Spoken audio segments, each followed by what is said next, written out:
In the previous video, we looked at how angles are measured using degrees. This angle would measure around 30 degrees. A right angle would measure 90 degrees, a straight line 180 degrees, and one complete rotation 360 degrees. Do you know why 360 degrees? It's somewhat arbitrary and had something to do with the base 60 number system. Do we have some other way in which we can measure angles such that it makes a little more sense? Yes, that brings us to the concept of radians, and trust me, not many people understand what radians mean.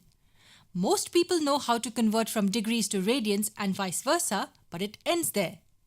To understand what radians mean, let's draw a circle. Let point O be its center and length R be its radius. Now let me take this length R and place it here at this point. Now all I do is push it onto the circumference of the circle. The length of this red part is still R, it has just become curved, and that's all. The curved length R starts from here and ends here. Now, from the center of the circle, we draw another radius that joins the other end point of the red curve. This length will also be R as it's the radius. Let's analyze the figure. We have an arc of length equal to the radius of the circle and two radii joining the center and the endpoints of that arc. Remember, the length of the arc is equal to the radius of the circle. This angle formed here is 1 radian. That's the concept of radians. Actually, there's radius everywhere around this angle. R, and that's probably why they call it radians. According to various scientists and mathematicians, this is a more logical way to measure angles. It's because we are measuring the angle in relation to the radius of the circle. But how are radians related to degrees? What would this angle be equal to in degrees? If you understood the concept of radians well, then understanding the conversion between degrees and radians would be a walk in the park. What is the circumference of a circle? It's 2 pi r, where r is the radius of the circle. We are talking about the circumference, which is the entire boundary of the circle. Now listen to the next question well. How many such arcs would you need to cover the entire boundary of the circle? Let me repeat the question. How many such arcs of length r would you need to cover the circumference of the circle? Pause the video and see if you can work through this on your own.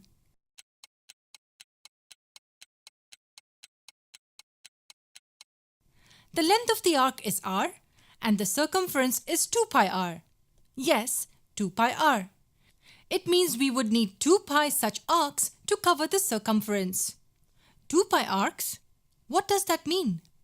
As pi is approximately 3.14, we would need 6.28 arcs to cover the circumference.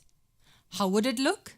This is 1 arc, 2, 3, 4, 5, 6, and a little part left for 0.28 arc or 28% of an arc. So we need 2 pi arcs to cover the entire circumference. And what does each arc correspond to at the center? We have seen that 1 arc corresponds to 1 radian at the center. It implies that to complete 1 full rotation, we would need 2 pi radians. And it tells us something more too. If we rotate 1 arm completely, then 2 pi radians will be covered at the center. But wait, hold on. We also know that 1 full rotation equals 360 degrees. Yes, 1 full rotation equals 360 degrees. As both equal 1 full rotation, these two will be equal. 2 pi radians will equal 360 degrees. That's the relation between degrees and radians. This is what we have been working towards in this video. If we understand this, we can easily derive the rest. This is 1 full rotation.